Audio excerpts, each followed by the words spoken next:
Easter குண்டு தாக்குதலில் படுகொலை செய்யப்பட்ட 274க்கு மேற்பட்ட அப்பாவி பொதுமக்களுக்கும் அந்த தாக்குதலில் காயமுற்றவர்களுக்குமான நீதி நிலைநாட்டப்படும் என்பதுடன் நாட்டில் மீண்டும் அவ்வாறானதொரு கொடிய அழிவு ஏற்படுவதற்கு இடமளிக்கப் போவதில்லை என ஜனாதிபதி அனுரகுமார திசாநாயக்க தெரிவித்தார். 2019 ஏப்ரல் 21 ஈஸ்டர் தாக்குதலில் பலியாகிய மற்றும் காயமடைந்தவர்களின் உறவினர்களை நேற்று நீர்கொழும்பு கட்டுவாப்பிட்டிய சென்ட் செபஸ்தியான் ஆலயத்தில் வைத்து சந்தித்த போதே ஜனாதிபதி இதனை தெரிவித்தார். ஜனாதிபதி தேர்தலில் மக்கள் தனக்கு வாக்களித்ததன் பின்னணியில் ஈஸ்டர் தாக்குதல் தொடர்பில் நீதியும் நியாயமும் நிலைநாட்டப்பட வேண்டும் என்கின்ற எதிர்பார்ப்பு மக்களிடம் இருந்ததென தான் நம்புவதுடன் மக்களின் எதிர்பார்ப்பு ஒரு நாளும் வீண் போகாது என்றும் ஈஸ்டர் தாக்குதலில் சம்பந்தப்பட்ட அனைவரும் மிக விரைவில் சட்டத்தின் முன் நிறுத்தப்படுவர் என்றும் சம்பவம் தொடர்பான விசாரணைகள் ஆரம்பிக்கப்பட உள்ளதாக உறுதியளித்தார் ஜனாதிபதி அனுரகுமார திசாநாயக்க. மைத்திரி ரணில் இணைந்த கூட்டாட்சி காலத்தில்தான் இந்த கொடிய சம்பவம் இடம்பெற்றது. அந்த தாக்குதலுக்கு அப்போதைய ஜனாதிபதி மைத்திரிபால சிறிசேன, பிரதமர் ரணில் விக்ரமசிங்க, புலனாய்த்துறை அதிகாரி உள்ளிட்ட முக்கிய அதிகாரிகள் பதில் கூற வேண்டிய நிலைக்கு தள்ளப்பட்டிருப்பதுடன் சனல் போ தொலைக்காட்சி வெளியிட்ட காணொளியில் முன்னாள் ராஜாங்க அமைச்சர் சிவனேசதுரை சந்திரகாந்தன் பிள்ளையானும் தொடர்பு பட்டிருப்பதாக தெரிவிக்கப்பட்டிருந்தது. அந்த நிலையில் மைத்திரி, ரணில், பிள்ளையான் உள்ளிட்ட இன்னும் பல முக்கிய அமைச்சர்களும் நாடாளுமன்ற உறுப்பினர்களும் சிறைவாசம் அனுபவிப்பதற்கான ஏதுவான நிலை காணப்படுகிறது. அனுரவின் அடுத்த கட்ட நடவடிக்கையில் முக்கிய 7 புள்ளிகளின் சொத்துக்கள், வங்கி கணக்குகள் மற்றும் காப்புறுதிகளை நிறுத்துவதற்கு லஞ்சல் ஊழல் ஆணைக்குழு தீவிரமாக செயற்பட்டு வருகிறது. இதில் அரசியல்வாதிகள், அரச அதிகாரிகள், இராணுவ உயர் அதிகாரிகள் போன்றோர் அடங்குவர்.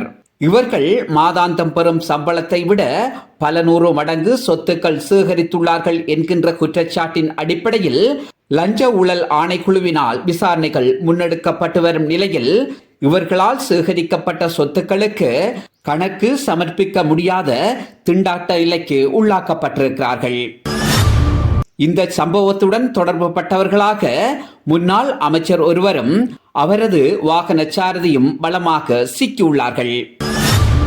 முன்னாள் அமைச்சரின் வாகன சாரதி கருவா தோட்டத்தில் அதிசொகுசு வீடொன்றை நிர்மாணித்துள்ளார். அந்த சொகுசு வீட்டை அமைப்பதற்கான கோடிக்கணக்கான பணம் சாதாரண சாரதி ஒருவருக்கு எப்படி கிடைக்க வாய்ப்புண்டோ? காலம் காலமாக ஊழல் மோசடிகளில் ஈடுபட்டு வந்த பல ஊழல்வாதிகள் அனுரவிடம் இப்போது மாட்டாமல் மாட்டியுள்ளனர். மற்றும் குடும்ப ஆட்சி நடத்தி வந்த ராஜபக்ச குடும்பம் மக்களின் பணத்தை கொள்ளையிட்டு உகண்டாவில் பதுக்கி வைத்திருப்பதாக ஜேவிபியின் முன்னாள் நாடாளுமன்ற உறுப்பினர் வசந்த சமரசிங்க பொதுவெளியில் கூறி வருவதுடன் ராஜபக்ச கொள்ளைக்கார கும்பல் மிக விரைவில் நீதியின் முன் நிறுத்தப்படுவார்கள் என்று தெரிவித்தார். ராஜபக்ச குடும்பம் மட்டுமல்ல, அவர்களுடன் இன்னும் பல அரசியல்வாதிகளும் அரச அதிகாரிகளும் பணத்திருட்டு மோசடியில் சம்பந்தப்பட்டிருப்பதாகவும் அவர்களின் போலி முகத்திரை கிழித்தெறிவதற்கான காலம் தொலைவில் இல்லை என்கிறார் முன்னாள் நாடாளுமன்ற உறுப்பினர் வசந்த சமரசிங்க. வசந்த சமரசிங்கவின் குற்றச்சாட்டு தொடர்பில் பதிலளித்த முன்னாள் நாடாளுமன்ற உறுப்பினர் நாமல் ராஜபக்ஷ, அனுர எடுத்திருக்கின்ற ஊழல் ஒழிப்பை தான் வரவேற்பதுடன் ராஜபக்ச குடும்பம் பணத்தை திருடி உகண்டாவில் பதுக்கி வைத்திருப்பதை வெளிப்படுத்த முற்பட்டால் அதற்கு தான் பூரண ஆதரவு வழங்குவதாக கேலி செய்திருக்கிறார் நாமல் ராஜபக்ஷ. எனவே நாமல் ராஜபக்ச எப்படித்தான் கேலி செய்தாலும் அது மக்களிடம் எடுபட மாட்டாது.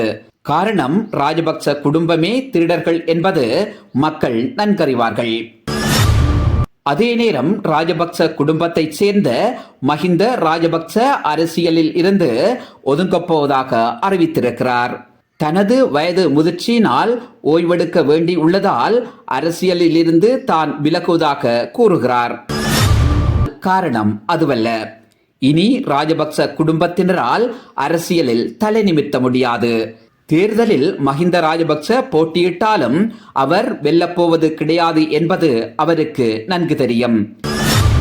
ஜனாதிபதி தேர்தலில் அவரது கட்சி சார்பில் போட்டியிட்ட மஹிந்தவின் புதல்வர் நாமல் ராஜபக்ச படுதோல்வியை சந்தித்திருந்தார் என்பதும், பெரமுன தற்போது சிதறுண்டு கிடக்கிறது என்பதும், ஒரு காலத்தில் இலங்கையின் கதாநாயகனாக சித்தரிக்கப்பட்ட மஹிந்த ராஜபக்ச தேர்தலில் தோல்வியுற்றால் அவமானத்திலும் அவமானம் என்பதை உணர்ந்து கொண்டுதான் மஹிந்த ராஜபக்ச அரசியலில் இருந்து விலகினாரே தவிர வயது முதிர்ச்சியின் காரணம் என்பது ஒரு ஏமாற்று வித்தையாகும்.